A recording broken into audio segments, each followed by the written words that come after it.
بسم الله الرحمن الرحيم الحمد لله رب العالمين والصلاة والسلام على سيد الأنبياء والمرسلين وعلى آله وصحبه أجمعين فمن تبعهم بإحسان إلى يوم الدين أما بعد فأعوذ بالله من الشيطان الرجيم بسم الله الرحمن الرحيم يا أيها الذين آمنوا إنما الخمر والميسر والأنصاب والأزلام رجس من عمل الشيطان فاجتنبوه لعلكم تفلحون صدق الله العلي العظيم وقال النبي صلى الله عليه وسلم من نفس كربة من كرب الدنيا نفس الله عنه كربة من كرب يوم القيامة أو كما قال عليه الصلاة والسلام. محترم دوستو، بزرگوں، عزیز دین ایمانی بھائیوں، میں آپ کے سامنے پہلے وضاحت کر دوں کہ یہ بک جو آپ کے سامنے لے کر بیٹھا ہوں اس میں پوائنٹ ٹو پوائنٹ چیزیں لکھی ہے تاکہ آپ کا بھی وقت ضائع نہ ہو، میرا بھی وقت ضائع نہ ہو، جو بھی بات ہو کام کی ہو، میرے اور آپ کے لیے اللہ تعالیٰ اس پر چلنا آسان فرمائے. دوسری غرض یہ ہے کہ یہ جو باتیں ہوتی ہے بڑی کئی ساری کتابوں کا خلاصہ ہوتا ہے، تو ایک مرتبہ لکھ لیتے ہیں تو ہم کو فائدہ ہو جاتا ہے بعد میں دوسری مرتبہ دیکھنے کا.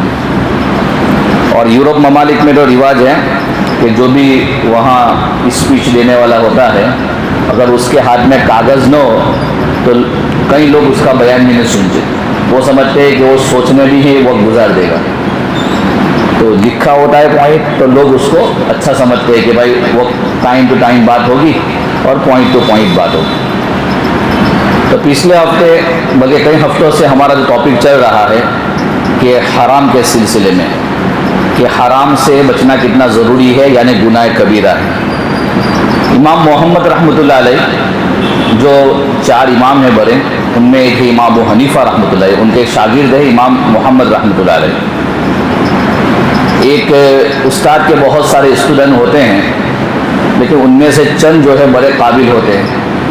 تو ان میں سے ایک امام محمد رحمۃ اللہ علیہ، ان کی بہت ساری کتابیں ہیں اور اسی پر زیادہ فتویٰ دیا جاتا ہے. تو امام محمد رحمۃ اللہ علیہ نے بہت ساری جو ہمارے جو فتاویٰ ہے تو انہی کے قول پر بہت سارے فتاویٰ دیے گئے ہیں. خیر، ایک مرتبہ حضرت مولانا اشرف علی تھانوی رحمۃ اللہ علیہ برما کے سفر میں گئے. میں نے پچھلے ہفتے آپ کو بتلایا تھا کہ برما ایک زمانے میں بہت مسلمانوں کا ایک بزنس کا ہب تھا. انڈیا سے بہت لوگ وہاں بزنس کے لیے جاتے تھے، دلی سے ادھر سے ادھر سے بہت لوگ جاتے تھے اور بہت بڑا بزنس تھا. تو وہاں کے مسلمان انڈیا سے مہینے کے اندر کسی نہ کسی عالم کو، رنگون کی جو جامع مسجد ہے، آدمی مشہور ہے، وہ وہاں بلاتے تھے تاکہ علماء کی صحبت میں بیٹھے ان کے بیان سنیں. تو ایک مرتبہ حضرت تھانوی رحمۃ اللہ علیہ کو بلایا. سارے تجار، بزنس مین وہی زیادہ جمع تھے کیونکہ وہاں وہی بزنس تھا لوگوں کا. حضرت تھانوی رحمۃ اللہ علیہ نے فرمایا کہ آج تک آپ کے پاس جتنے علماء آئے انہوں نے کہا ہوگا انٹریسٹ، سود، بیاج مت کھاؤ، اس کی قباحت ہے، یہ بہت خراب چیز ہے، حرام ہے، گناہ ہے. میں آج کہہ رہا ہوں کھاؤ. حضرت تھانوی نے کیا فرمایا؟ کھاؤ اور خوب کھاؤ. حضرت تھانوی رحمۃ سب لوگ ایسا دیکھنے لگے کہ ابھی تک تو جتنے مولانا آئے بڑے تو سب نے تو یوں کہا کہ بھائی مت کھاؤ، اتنا حرام ہے، اس کا 1 روپیہ وہ ماں کے ساتھ 36 مرتبہ زنا کے برابر ہے. اور یہاں حضرت تھانوی رحمۃ اللہ جیسا انسان کہہ رہا کھاؤ خوب کھاؤ، لوگ ایسے دیکھنے لگے. تو حضرت تھانوی رحمۃ اللہ نے فرمایا، جیسے میں نے آپ کو ابھی کہا تھا آپ لوگ ایسا دیکھ رہے ہیں، تو حضرت تھانوی رحمۃ اللہ نے فرمایا کہ جب اتنے علماء آپ کے سامنے، میں نے سنا کہ اتنے علماء آتے ہیں اور بزنس مین کے درمیان جب بات ہوتی ہے تو وہ اسی ٹاپک پر بات کرتے ہیں کہ بھائی حلال کے راستے زیادہ ہے، حرام کے راستے کم ہے، لیکن حرام میں انسان کو زیادہ دکھتا ہے، حلال میں کم دکھتا ہے. تو وہ حرام میں چونکہ زیادہ مال دکھتا ہے تو اسی میں پڑ جاتا ہے. تو جب اتنے علماء آئے، اتنے علماء نے آپ کے سامنے اس کی حرمت کو بیان کیا اور اس کی خباثت کو بیان کیا، آپ کے دلوں کے اندر ابھی بھی سود کی جیسے نفرت ہونی چاہیے ویسی نفرت نہیں ہے. مطلب یہ ہے کہ آپ کو کوئی پرواہ نہیں ہے تو میں کہتا ہوں کہ اب کھاؤ اور جہاں جانا وہاں جاؤ. تو لوگوں کو یوں کہا کہ گناہوں کی جب نحوست بیان ہو، حدیث اور قرآن کی روشنی میں جب کسی گناہ کو بتایا جائے کہ گناہ اتنا خطرناک ہے تو اس کا ایک اثر کم از کم اپنے دل پر ہونا چاہیے. دل کے اندر اس کی نفرت پیدا ہونی چاہیے کہ نہ بھائی خراب ہے، یہ اس سے بچنا ہے. لیکن اس وقت کے مسلمانوں کا حال یہ تھا. اس وقت کا کیا حال ہوگا؟ اس وقت کے مسلمان کا حال یہ ہے کہ آپ ان کو سمجھاؤ کہ بھائی یہ بالکل آپ نہیں لے سکتے، آپ اس کو نہیں کھا سکتے، پھر بھی وہ مسلمان جو ہے مولانا کوئی راستہ نکل سکتا ہے، کوئی راستہ مل سکتا ہے اور کسی نہ کسی راستے سے اس کی حلت کی یعنی اس کو حلال کرنے کی کوشش کرتے ہیں. تو فرمایا کہ جو چیز اسلام میں ناجائز حرام ہے اور جو بھی اس طریقے سے جتنے گناہ ہے ان گناہوں کی نحوست ایک ایمان والے کے دل میں پیدا ہونا اور نیکیوں کی محبت کا پیدا ہونا، یہ ایمان کی پہلی نشانی ہے. یہ ایمان کی پہلی نشانی ہے کہ ہمارے دل میں نیکیوں کی محبت ہو، نیک کام کی محبت، نیک اعمال کی محبت. سورہ کہف جمعہ کو ہم پڑھتے ہیں. سورہ کہف کی آخری آیت کیا ہے؟ والذین آمنوا وعملوا الصالحات ولا یشرک بعبادۃ ربہ احدا. آخری آیت میں اعمال صالحہ پورا سورہ کہف کے اندر 3 قصے بیان ہوئے. پہلا قصہ بیان ہوا ہے وہ جو پہاڑوں میں چلے گئے تھے جو حضرات اور 300 سال رہے، تو ان کی نیکیوں کا ذکر ہے، ایمان پر ثابت قدمی کا ذکر ہے اور اللہ کی مدد کا ذکر ہے. دوسرا قصہ جو بیان ہوا ہے وہ ذوالقرنین کا بیان ہے. موسیٰ علیہ السلام کا قصہ بیان ہوا اور ایک ضمناً 2 باغ والوں کا قصہ بیان ہوا ہے کہ 2 باغ والے تھے، اس میں ایک ایمان والا تھا، ایک غیر ایمان والا تھا. ایمان والے کو اللہ نے دولت نہیں دی تھی، غیر ایمان والے کو اللہ نے بہت دولت دی تھی. دونوں بھائی تھے.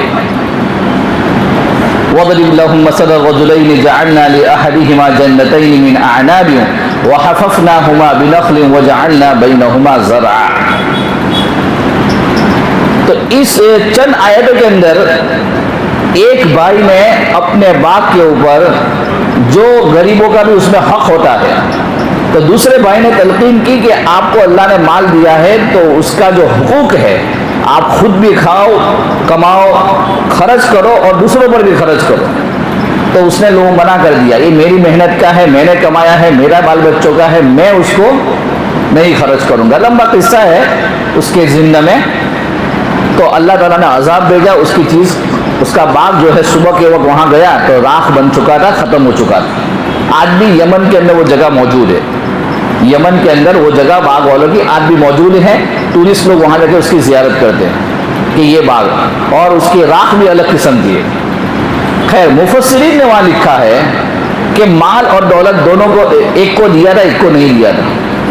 دوسرے کو جو دیا تھا اس کو تکبر نہیں کرنا چاہیے تھا، میری محنت کا ہے ایسا نہیں بولنا چاہیے تھا، دوسروں کا کوئی حق نہیں ہے ایسا نہیں بولنا چاہیے تھا.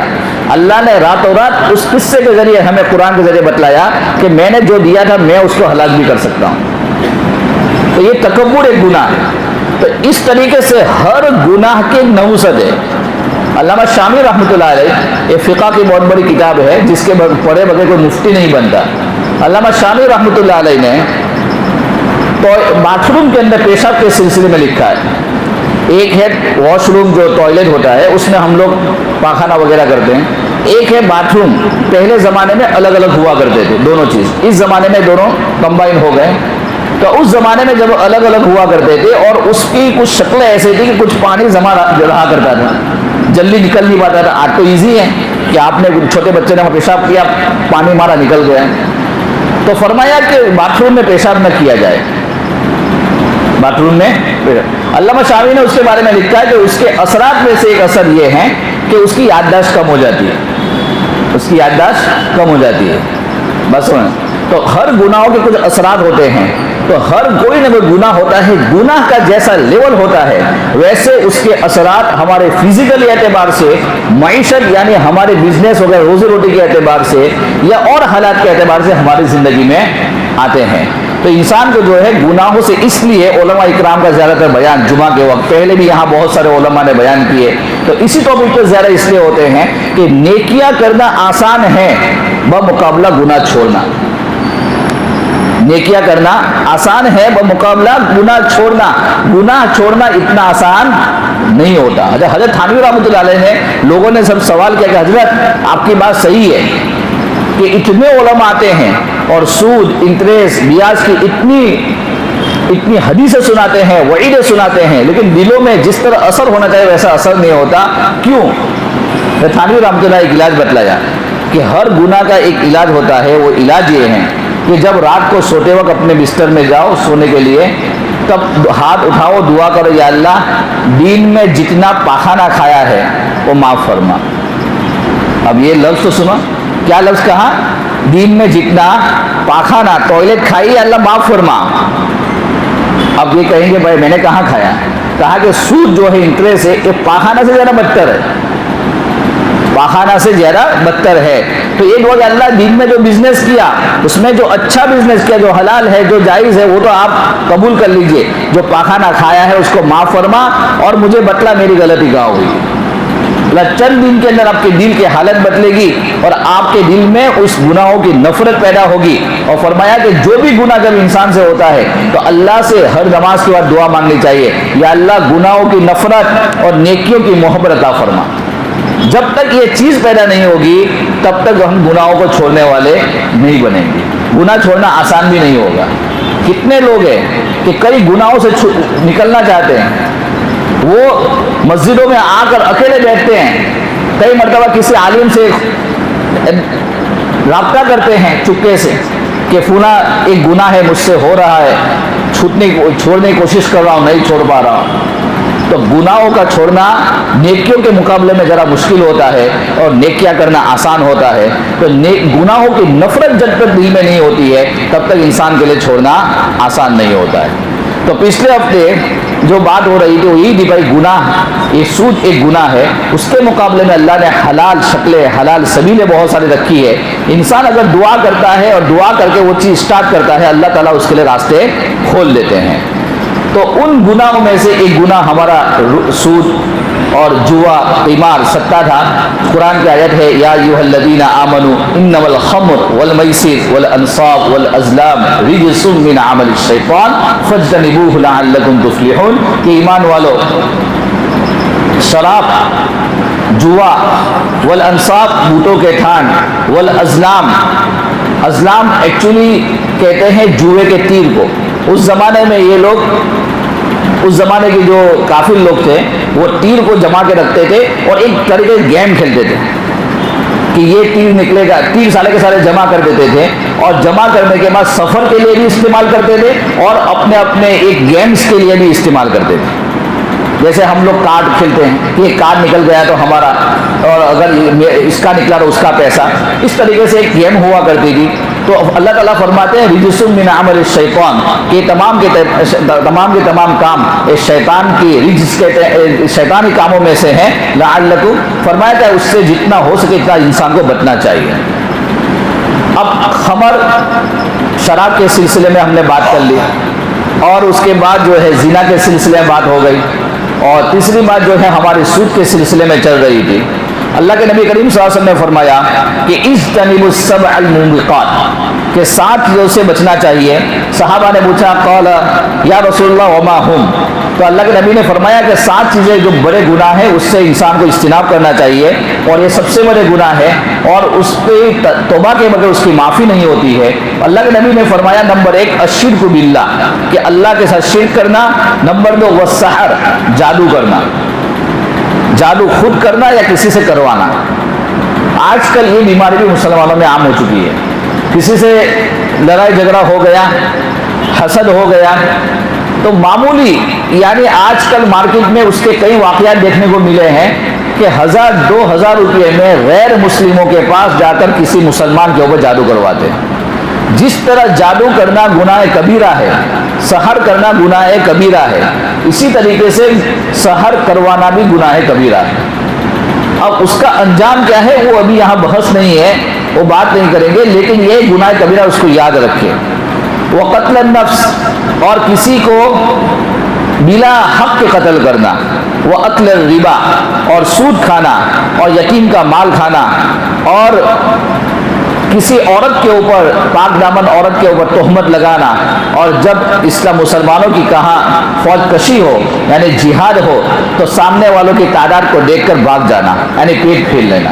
اللہ کے نبی نے فرمایا کہ ان بخاری کی روایت ہے اجتنبوا سبع الموبقات، کہ ان 7 چیزوں سے ہر مسلمان کو بچنا ضروری ہے، تو ان میں سے ایک ربا ہے، ان میں سے ایک سود ہے۔ پچھلے ہفتے جو مسئلہ بتایا تھا میڈیکل انشورنس کا، میڈیکل انشورنس میں جتنی تحقیق کی اس میں 2 چیزیں ہیں، ایک ہے سود اور ایک ہے قمار۔ سود کہتے ہیں کہ ہم نے پیسے لگائے اس کے بدلے پیسے ملنا زیادہ، ٹھیک ہے، یا زیادہ پیسہ دینا، یہ سود ہے۔ قمار کہتے ہیں جوا، ستے کو کہتے ہیں کہ ہم نے پیسہ لگایا، لگا تو لگا، نہیں لگا تو ہار گئے، جس کو قمار کہتے ہیں۔ تو یہ میڈیکل انشورنس کے اندر بعض صورتوں کے اندر یہ شکل پائی جاتی ہے۔ جو جائز شکل تھی میں نے آپ کو بتلائی تھی کہ علماء نے یہ کہا ہے کہ نمبر 1 آپ ایسی کنٹری میں ہے کہ جس کنٹری کے اندر میڈیکل انشورنس کرانا اس کے بغیر چھٹکارا نہیں ہے، تو وہاں تو کوئی ہمارے لیے راستہ نہیں ہے، تو وہاں کرانا ہی کرانا ہے۔ لیکن جن کنٹریوں میں اختیار ہے کرانا ہے تو کراؤ، نہیں تو کوئی بات نہیں ہے، تو وہاں یہ دیکھنا پڑے گا کہ آپ اگر میڈل کلاس کے لوگ ہیں، آپ کی اتنی انکم نہیں ہے اور آپ ایسی کوئی بیماری میں پہلے سے مبتلا ہے، چھوٹی موٹی بیماری ہے جس کا خرچہ بہت ہو رہا ہے اور اس پہ خرچہ اٹھانے کی آپ کے اندر سکت نہیں ہے، طاقت نہیں ہے، تو ایسا انسان کہ کسی کے سامنے قرضہ بھی نہ لینا پڑے یا بینک سے بھی نہ قرضہ لینا پڑے، اور قرضہ لے تو اس کو دینے کی اس کے پاس طاقت نہیں ہے، لیکن اس کے پاس معمولی ایسی انکم ہے کہ جو جمع کرا دے جس سے وہ علاج اپنا کرا سکتا ہے، تو اس صورت میں علماء نے ان کو میڈیکل انشورنس ایسی کنٹری میں کرنے کی اجازت دی ہے، ایسی کنٹری میں اس کو کرانے کی اجازت دی ہے۔ اگر کوئی انسان میڈیکل انشورنس کرواتا ہے اور اس نے 1 سال کے لیے 2 سال کے لیے پیسے جمع کروا دیے، جمع کرانے کے بعد اب یہاں ایک قمار کی یعنی جوئے کی شکل بنتی ہے، وہ یہ ہے کہ اس کو کوئی بیماری نہیں ہوئی اور نہ اس نے اس کے لیے کوئی چیک اپ ویک اپ کروایا، 2 سال گزر گئے، پیسے آپ نے دے دیے ہیں، اب یا تو وہ بیماری کے لیے آپ چیک اپ کراؤ، اپنی بیماری کا علاج کراؤ، یا تو یہ کہ آپ نے چیک اپ نہیں کروایا تو یہ پیسے آپ کو دوبارہ ملیں گے نہیں، تو یہ ہے جوئے کی شکل بنتی ہے کہ لگا تو لگا، نہیں لگا تو پیسے چلے گئے، تو یہ صورت بھی علماء ناجائز کہتے ہیں کہ قمار کی یعنی جوئے کی شکل بھی اگر بنتی ہے تو جائز نہیں ہوگا۔ البتہ یہ جیسے بتلایا کہ کوئی ایسی شکل ہے کہ آپ کسی بیماری مبتلا ہے جس کی خرچے کی آپ طاقت نہیں رکھتے ہیں اور آپ نے اس کے لیے کروا لیا تو اس کی گنجائش دی ہے۔ دوسرا مسئلہ جو آج کل دواؤں کا مسئلہ ہے اور دواؤں کا بزنس بھی ہے بہت سارے مسلمانوں کہ الکوہل اسپرٹ جس کو بولتے ہیں وہ دواؤں کے اندر استعمال ہوتی ہے، یوز ہوتی ہیں، اور آج کل جتنی ایلوپیتھک دوائیں ہیں اس میں زیادہ تر استعمال ہونے لگی ہے، اور یہ بہت سارے مسلمان بلکہ ہم تمام کے سارے پیش آتا ہے، تو اس کا مسئلہ جاننا ضروری ہے کہ دوائیں استعمال کرے یا نہ کرے اور اس کا بزنس کرے یا نہ کرے۔ تو اس میں 3 چیزیں ہیں، 3 مسئلے ہیں، دھیان سے سنیں۔ نمبر 1، جس دواؤں کے اندر الکوہل ہے، اسپرٹ ہے، اگر وہ منقع انگور اور کھجور، 3 چیزیں ہیں، منقع انگور اور کھجور، یہ 3 چیزوں سے بنائی گئی ہے الکوہل، ٹھیک ہے، اور وہ دوا کے اندر مینشن بھی کیا ہوا ہے کہ یہ 3 چیز سے بنا ہوا ہے، یا ایک کسی نے آپ کو بتلا دیا کہ یہ 3 چیزوں سے یہ دوا بنی ہوئی ہے اور اس کے اجزاء اس کے اندر موجود ہے، تو اب اگر ڈاکٹر کوئی ماہر ہے اور یوں کہے کہ اس دوا کے بغیر آپ کا چھٹکارا نہیں ہے اور مارکیٹ کے اندر اس کا کوئی بدل بھی نہیں ہے، اس دوا کا کوئی بدل بھی نہیں ہے اور اس کے بغیر آپ کا چھٹکارا نہیں ہے، تو ایسی لاسٹ پوزیشن میں آپ کو وہ استعمال کرنا جائز ہے۔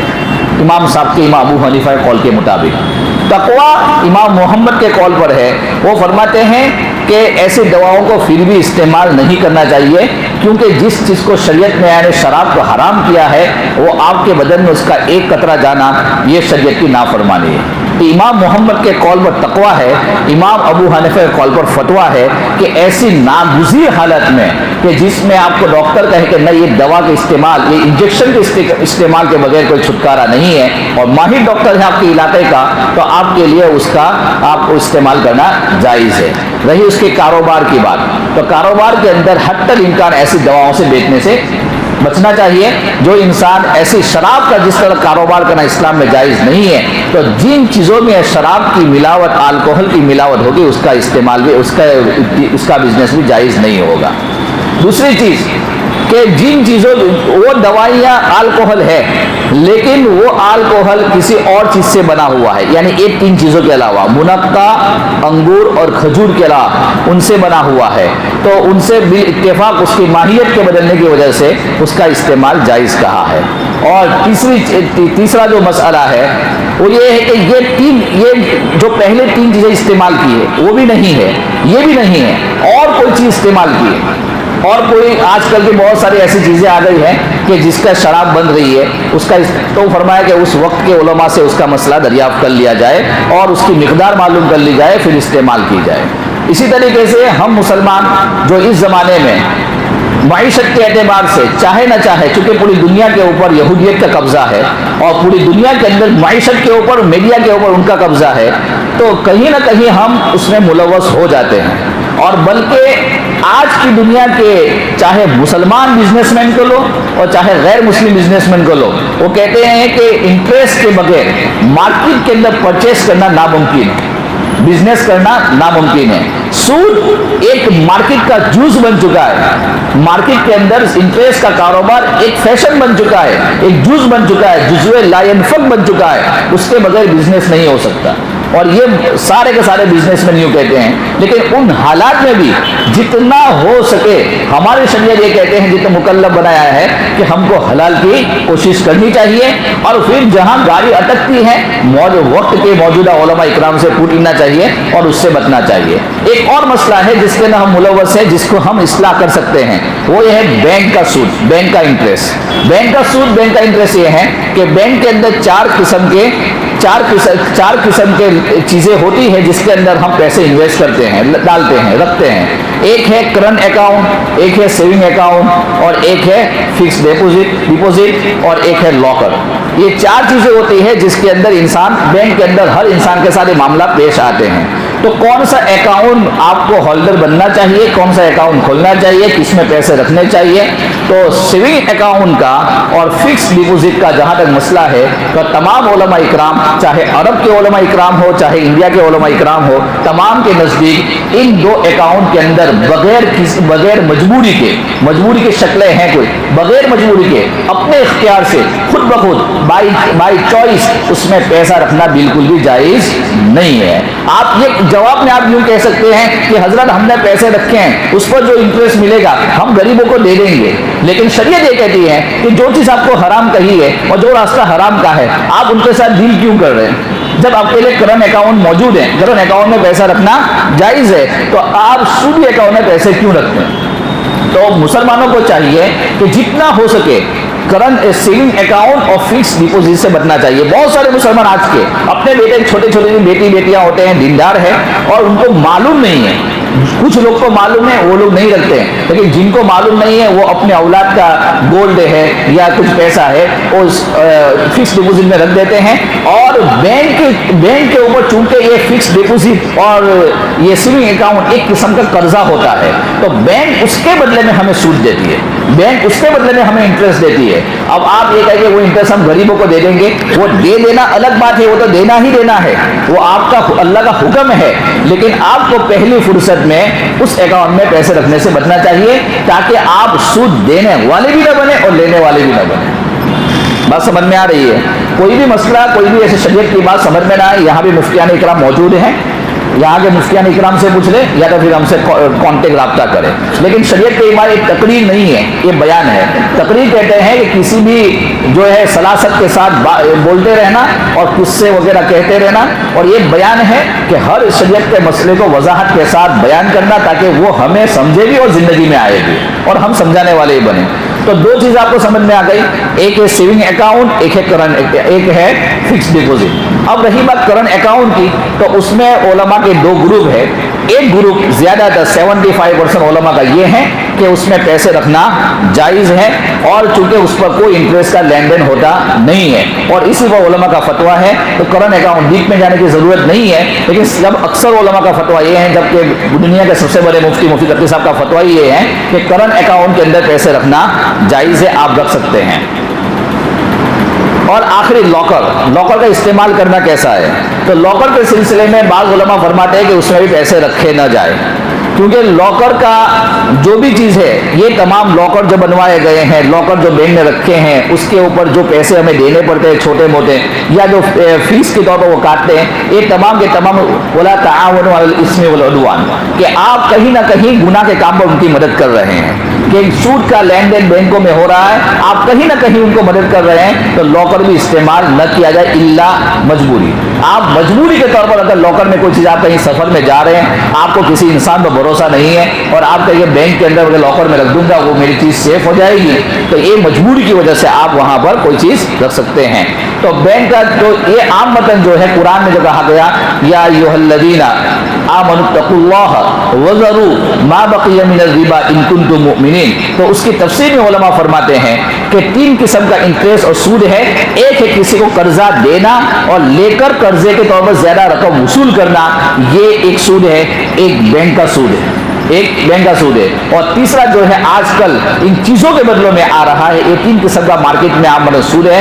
تینوں کے اندر مسائل ہیں، صحیح راستے بھی ہیں اور جو ہے اس میں غلط بھی ہیں۔ اگر ہم علماء کو پوچھ کر صحیح جگہ مصرف میں استعمال کریں گے، جیسے میں نے پچھلے ہفتے شیئرز مارکیٹ کا بتلایا، تو ایک آدمی کا یہیں سے معلوم ہے کہاں سے فون آیا، تو شیئر مارکیٹ میں اس نے شیئر خریدے ہیں، لیکن شیئر خریدنے سے پہلے یہ دیکھنا ہے کہ وہ حلال کمپنی کے نہیں ہیں۔ اچھا، کتنے مسلمان ایسے ہیں کہ ان کے سامنے شیئر مارکیٹ حرام ہے اپنے علم کے مطابق، کہ بھائی وہ خود ہی مفتی بن گئے، اور یا کسی نے ان کو فتویٰ دے دیا چھوٹا موٹے کہ بھائی شیئر مارکیٹ کے اندر انویسٹ کرنا حرام ہے۔ اب وہ بزنس کرنا چاہتے ہیں، لیکن وہ ان کے سامنے وہ حرام، تو وہ جو علم نہ ہونے کی وجہ سے وہ رکے ہوئے ہیں، یا تو انہوں نے انویسٹ نہیں کیے اور پیسے ادھر ادھر ڈال دیے۔ تو یاد رکھیں کہ کوئی بھی مسئلہ ہے اس میں شریعت نے بہت ساری حلال چیزیں رکھی ہے، حرام کا جو ہے دروازہ ایسا نہیں کہ کھول دیا ہے۔ تو آپ پوچھ لیا کریں شیئرز مارکیٹ کے اندر انویسٹ کرنا حلال ہے، کہاں حلال ہے، کون سی کمپنی ہے، کیا ہے، آپ کو شیئر مارکیٹ خود بتائے گی کہ بھائی آپ جس کمپنی کے شیئر لے رہے ہیں وہ کمپنی کیا کرتی ہے، وہ کمپنی کہاں انویسٹ کرتی ہے، وہ کمپنی کہاں آپ کا مال لگاتی ہے، اور کنگ فشر کی کمپنی تو نہیں ہے، وہ کسی انٹرسٹ پر پیسے تو نہیں دے رہی ہے، بلکہ وہ کمپنی گاڑیاں، 2 ویلر 4 ویلر، الیکٹریشن کی چیزیں، الیکٹرک کی چیزیں بناتی ہے۔ یہ ساری چیزوں کے اندر پیسے استعمال کرنا، یہ تمام کے تمام جگہ پیسے لگانا اور شیئر خریدنا یہ جائز ہے۔ تو یہ جو ہے بینک کے اعتبار سے ہوا۔ قرض کے اعتبار سے پچھلے ہفتے میں نے آپ کو بتلایا تھا کہ قرض کسی کو دینا اور کسی کو لینا ایک مسئلہ بن چکا ہے، ایک مسئلہ بنا ہے۔ دنیا کے اندر ایک واحد کنٹری ہے کہ جہاں پر آپ قرض کسی کو دیتے ہیں یا کسی کو لیتے ہیں، وہاں آپس میں لکھائی پڑھائی بھی نہیں ہوتی۔ دنیا کا ایک ہی کنٹری ہے کہ جہاں پر کوئی انسان کسی کو کوئی زبان دیتا ہے کہ فلاں جگہ میں تمہیں ملوں گا، فلاں ٹائم پہ میں تمہارے پاس آ جاؤں گا، یا ایک پیسہ لے لو میں تمہیں بعد میں دوں گا، لیکن وہاں پر اس کی لکھائی پڑھائی نہیں ہوتی ہے، وہ ہے جاپان۔ دنیا کا واحد کنٹری ہے جاپان، جہاں سب سے زیادہ بیکار جو پیشہ ہے، دھندا ہے، وہ ہے ایڈوکیٹ کا، جہاں آپس میں کوئی لڑتے بھی نہیں، آپس میں وعدہ خلافی ہوتی بھی نہیں، اور وہاں ان کے پاس کوئی جاتا بھی نہیں۔ سب سے زیادہ آپ پڑھ لیجئے گوگل کے اوپر بھی، اور کچھ علماء نے اس کے بارے میں سفر کر کے وہاں کا لکھا ہوا ہے، میں آپ کو بتلا رہا ہوں کہ جاپان کے اندر لکھائی پڑھائی نہیں ہوتی ہے، لوگوں کے زبان کے ایک دوسرے کے زبان پر اتنا بھروسہ ہے، اس لیے وہاں کسی عالم نے اپنے سفر میں لکھا ہے کہ یہ صفت مسلمانوں کی تھی، زبان دینا اور زبان دے کر اس پر جمے رہنا، یہ صفت ہماری تھی، لیکن آج وہ تمام کی تمام صفاتیں جو ایک مسلمان اسلام کے اندر ہے وہ جاپان نے اپنا لی، جاپان کے اندر ہے، گورو کے اندر ہے۔ بات سمجھ میں آ رہی ہے؟ اور جو چیزیں نہیں ہونی چاہیے وہ چیزیں ہمارے اندر موجود ہے۔ اب قرض کی بات ہے، قرض کو دینے کا کیا حکم ہے؟ تو اللہ تعالیٰ قرآن میں خود فرماتے ہیں کہ وَأَقْرِضُوا اللَّهَ قَرْضًا حَسَنًا، آپ قرض کے طور پر کسی کو دے سکتے ہیں. صحابہ اکرام کا یہ معمول تھا کہ ایک دوسرے کو قرض کے طور پر چیزیں دیا کرتے تھے, اور قرض کا لینا بھی سنت ہے. ہمارے نبی پیارے حبیب محمد مصطفیٰ صلی اللہ علیہ وسلم آخری وقت تک, آپ کی وفات تک آپ مقروض رہے. اللہ کے نبی وفات تک مقروض رہے. آپ اپنی بیویوں کے لیے کسی یہودی سے راشن لیا کرتے تھے, اور آپ کے پاس پیسے نہیں ہوا کرتے تھے. آپ رہن کے طور پر آپ کی کوئی زیرہ کھود وغیرہ رکھا کرتے تھے کہ جب میرے پاس پیسے آئیں گے میں ادا کر دوں گا, وہ مجھے دے دینا. آپ وفات تک مقروض رہے. تو مقروض ہونا یا کسی قرضہ لینا یہ کوئی بری بات نہیں ہے. کوئی انسان قرضہ لے رہا ہے کوئی بری بات نہیں ہے, کوئی مانگ رہا ہے بری بات نہیں ہے, لیکن قرضے کو وقت پر ادا کرنا بہت ضروری ہے. کیونکہ اللہ کے نبی نے فرمایا کہ جو آدمی, اللہ کے نبی کی عادت تھی کہ جو مقروض ہوتا تھا اس کی جنازے کی نماز نہیں پڑھاتے تھے. اللہ کے نبی اوٹی ابھی میت رجل, کہ آپ کے پاس ایک آدمی کا جنازہ لایا گیا, آپ نے فرمایا کیا اس کے اوپر علیہ دین, کیا اس کے اوپر قرضہ نہیں ہے؟ تو فرمایا کہ نہیں, اس کے اوپر ایک ابو قتادہ رضی اللہ عنہ کھڑے ہوئے اور فرمایا کہ نہیں, ان کے اوپر 2 اشرفیہ 2 دینار قرضہ ہے. تو آپ نے فرمایا کہ میں نماز نہیں پڑھاؤں گا. تو حضرت ابو قتادہ فرماتے ہیں کہ اللہ کے نبی یہ 2 اشرفیہ 2 دینار کا میں اپنے اوپر ذمہ لیتا ہوں, لہذا آپ نماز پڑھائیے. انہوں نے اپنے اوپر ذمہ لے لیا, آپ نے جنازے کی نماز پڑھائی. تو قرضہ لینا دینا کوئی بری بات نہیں ہے, لیکن قرضے کی حالت میں دنیا سے چلے جانا. ایک صحابی نے کہا کہ میرے بھائی کا انتقال ہوا, اس نے کچھ بھی نہیں چھوڑا ہے, ورثہ کے طور پر میراث کے طور پر کچھ نہیں چھوڑا ہے, لیکن اس پر قرضہ ہے. تو فرمایا کہ ایک قرضہ, یہ دین اس کو جو ہے جنت میں جانے سے روک دے گا. جنت میں جانے سے قرضہ اس کو روک دے گا. اور اگر اس کی نیت یہ ہے نہ دینے کی, اطلاق کی نیت ہے کہ جس کا قرضہ لیا اس کو ہلاک کرنے کی نیت ہے, تو اس کو اس کی سزا بھی ہوگی. تو ان کے بھائی نے تبرعاً کہ جو آدمی کا انتقال ہو اور وہ جو میراث چھوڑے, ان میں سے سب سے پہلے اس کا قرضہ کیا وہ ادا کرنا چاہیے. آج ہمارے یہاں یہ ہو رہا ہے کہ اس کا قرضہ ادا ہونے سے پہلے ہی تقسیم ہو جاتا ہے. پر تقسیم نہیں ہونا چاہیے, قرضہ ادا ہونا چاہیے. تو قرضہ جو ہے, اور تبرع اگر اس کا بھائی یوں کہتا ہے کہ بھائی میں اپنی طرف سے ادا کر دوں گا, تو بہت اچھی بات ہے. تو چاہیے کہ اس طریقے سے اس کا قرضہ ادا کر دے. اب اگر کوئی انسان ہم کو اچھی طریقے سے قرضہ دے رہا ہے اور ہماری حاجت پوری کر رہا ہے, اور حدیث میں آتا ہے کہ کوئی مسلمان کسی مسلمان کی تنگی کو اور اس کی مصیبت کو دور کرتا ہے, اس کے لیے فراخی پیدا, من نفس عن مؤمن کربۃ من کرب الدنیا, کہ کسی کی تنگی اور کسی کی مصیبت کو دور کرتا ہے, اس کے لیے وسعت پیدا کرتا ہے. فرمایا نفس اللہ عنہ کربۃ یوم القیامہ, کہ اللہ تعالیٰ قیامت کے دن جس مسلمان نے اپنے مسلمان بھائی کی مدد کی, اس کی تنگی کو دور فرمائیں, اس کی تنگی کو دور فرمائیں گے. تو ایک حدیث میں آتا ہے کہ اس طریقے سے کسی نے آپ مسلم قرضہ مانگ رہا ہے, اس کا قرضہ دیں, لیکن اس زمانے کے اندر لکھائی پڑھائی بہت ضروری ہے. آپ دے رہے ہیں تو لکھائی پڑھائی بہت ضروری ہے. اگر نہیں دینا چاہیں تو شریعت آپ کو مجبور نہیں کر رہی ہے کہ آپ مجبور ہو کر دیں.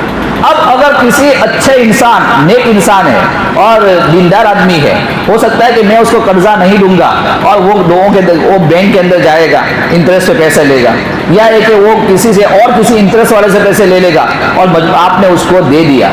اب اس نے جو وقت متعین کیا ہے اس وقت پر وہ نہیں دے پایا, تو اس نے آپ کے سامنے من و سماجت کی کہ صاحب آپ کا وقت تھا, میں نہیں دے پایا. تو قرآن یہ کہہ رہا ہے وَإِن كَانَ ذُو عُسْرَةٍ فَنَظِرَةٌ إِلَىٰ مَيْسَرَةٍ وَأَن تَصَدَّقُوا خَيْرٌ لَكُمْ إِن كُنتُمْ تَعْلَمُونَ, کہ آپ نے کسی کو قرضہ دیا ہے, اب آپ کا لینے کا وقت آیا, لیکن بیچارہ تنگ دست ہے, اس کے بعد کچھ نہیں ہے, اور وہ آپ سے کہہ رہا ہے کہ مجھے ذرا مہلت دو. تو قرآن یہ کہہ رہا ہے وَإِن كَانَ ذُو عُسْرَةٍ, اللہ نے آپ کو اچھا صاحب حال بنایا, آپ نے کہا ٹھیک ہے مہلت دے دی. تو فرمایا کہ بہت زبردست, بہت بہتر ہے. لیکن قرآن یہ کہہ رہا ہے اس سے بہتر یہ ہے وَأَن تَصَدَّقُوا خَيْرٌ لَكُمْ, کہ آپ اس کے قرضے کو معاف کر دو. کہا صدقہ معاف کر دو, اس کو معاف خیر ان کنتم تعلمون, اگر تم جان لو. کیا جان لو؟ ابن کثیر فرماتے ہیں کہ اس کی گہرائی کو اگر تم جان لو, کہ اگر تم جو معاف کرے قرضہ, اس معاف کے بدلے میں اللہ کیا کرے گا. حدیث شریف میں آتا ہے جو مسلمان کسی مسلمان کا قرضہ معاف کرے گا, اللہ قیامت کے دن اظلہ فی ظلہ, اللہ تعالیٰ اپنے عرش کے سائے میں سے جگہ عطا فرمائے گا. جو مسلمان کا قرضہ معاف کرے گا, اللہ تعالیٰ اظلہ فی ظلہ, اللہ اپنے عرش کے سائے میں اس کو جگہ عطا فرمائے گا. عرش کا سایہ کب ہوگا؟ کہ جب قیام پہلا سور پھونکا جائے گا, پوری کائنات کو اللہ تعالیٰ تباہ و برباد کر دے گا. جب پہلا سور پھونکا جائے گا تو پہلے سور میں پوری دنیا کو اللہ تعالیٰ تہو بالا کر دے گا، زمین آسمان چاند سورج ستارے سب بے نور ہو جائیں گے، اور پانی کے اندر ہائیڈروجن آکسیجن الگ ہوگا، اس میں آگ لگ جائے گی، پہاڑ روئی کی طرح اڑ جائیں گے اور پوری دنیا تباہ و برباد ہو جائے گی۔ اس کے بعد دوسرا سور پھونکا جائے گا اور اللہ تعالیٰ میدان محشر کو جما دے گا۔ بعض روایت کے مطابق کہ جو میدان عرفات ہے اللہ تعالیٰ اسی کو نشیب و فریض جو وہاں ہے یعنی اونچائی نیچائی ہے پوری زمین سے ختم کر دے گا، اور پوری اسی زمین کو اللہ تعالیٰ عبداللہ ابن عباس کی روایت کے مطابق میدان محشر بنائے گا۔ اسی زمین کو دوبارہ سور پھوٹنے کے ذریعے اللہ میدان محشر بنائے گا۔ اور پھر سورہ یاسین میں آ جاؤ، اللہ تعالیٰ فرماتے ہیں وَنُفِخَ فِي الصُّورِ فَإِذَا هُم مِّنَ الْأَجْدَاثِ إِلَىٰ رَبِّهِمْ ينسلون، کہ تیسرا سور پھونکا جائے گا تو تیسرے سور پھونکتے ہی تمام لوگ اپنی قبر سے اٹھنا شروع ہو جائیں گے، اپنی قبروں سے اٹھنا شروع ہو جائیں گے۔ سب سے پہلے میرے اور آپ کے پیارے حبیب محمد مصطفیٰ صلی اللہ علیہ وسلم حضرت ابوبکر حضرت عمر کے ساتھ اپنی قبر سے کھڑے ہوں گے، آپ کے بالوں کو مٹی لگی ہوگی، آپ سر کو ہلائیں گے اور مٹی آپ کے بال سے گرے گی، اور پھر اس کو تب انسان جو دوسرے قبروں سے نکلنا شروع ہوں گے وہ کیا کہیں گے؟ قرآن اس کا نقشہ کھینچ رہا ہے، وَنُفِخَ فِي الصُّورِ فَإِذَا هُم مِّنَ الْأَجْدَاثِ إِلَىٰ رَبِّهِمْ يَنسِلُونَ قَالُوا يَا وَيْلَنَا مَن بَعَثَنَا مِن مَّرْقَدِنَا هَٰذَا مَا وَعَدَ الرَّحْمَٰنُ وَصَدَقَ الْمُرْسَلُونَ، کہ یہی وہ چیز ہے قالو کہ کیا ہو گیا، ہم کو اپنی قبروں سے اتنے آرام سے سوئے دے، کس نے اٹھایا؟ تو آواز آئے گی ھذا ما وعد الرحمن، جس قیامت کے بارے میں آپ کو مولوی لوگ بتاتے تھے، جس قیامت کے بارے میں آپ کو قرآن بتلاتا تھا، جس قیامت کے بارے میں قرآن الحق ملحق کہہ رہا تھا، القاریہ ملقاریہ کہہ رہا تھا، یہ وہی دین ہے، یہ وہی دین ہے جس کا وعدہ تم سے کیا گیا تھا، جس کا وعدہ تم سے کیا گیا تھا۔ تو اب قیامت کے دن ایک ممبر سجے گا اور جو ہے اللہ تعالیٰ جنت اور جہنم کو بلائے گا، اور اس دن جو ہے سورج بالکل قریب ہوگا، سارے کے سارے لوگ اپنے اعمال کے بقدر پسینے میں ڈوبے ہوئے ہوں گے۔ اس وقت کوئی درخت کا، کوئی بلڈنگ کا، کسی چیز کا کوئی سایہ نہیں ہوگا، سایہ ہوگا کہ اللہ کا عرش کا، جس کو کئی فرشتوں نے پکڑ کے رکھا ہوا ہے، وہ عرش جس پر اللہ ہے، تو اس عرش کے نیچے اللہ 8 قسم کے انسانوں کو جگہ دیں گے۔ ان میں سے ایک انسان وہ ہوگا جس نے اپنے مسلمان بھائی کے قرضے کو معاف کیا ہوگا، اصل اللہ فی ظلہ، اللہ کہے گا عرش کے نیچے آ جاؤ، آج آپ کو سایہ ملے گا۔ اللہ تعالی ہم تمام کو امت مسلمہ کے ساتھ خیر خواہی کے ساتھ عمل کی توفیق عطا فرمائے اور خیر خواہی کرنے کی توفیق عطا فرمائے، جو کچھ کہا گیا سنا گیا اللہ عمل کی توفیق عطا فرمائے۔ وآخر دعوانا الحمدللہ رب العالمین۔